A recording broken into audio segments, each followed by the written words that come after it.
জেলে ও তার স্ত্রী। বিরাট এক সাগরের তীরে একটা পাহাড়ের চূড়োতে এক জেলে ও তার স্ত্রী বাস করত। জেলে রোজ বাঁধের ওপর বসে সমুদ্রে ছিপ ফেলে মাছ ধরে জীবন নির্বাহ করত। বেশ মনের আনন্দেই ছিল সে, কিন্তু ভালো করেই জানতো যে তার স্ত্রী খুশি নয়। সে সব সময় রেগে থাকে। নোংরা একটা কুড়ে ঘর, গন্ধে আমার গা গুলোতে থাকে।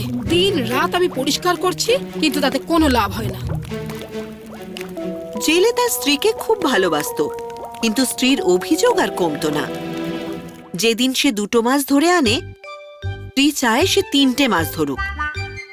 যদি সে আম নিয়ে আসে, স্ত্রী বলে পেয়ারা চাই।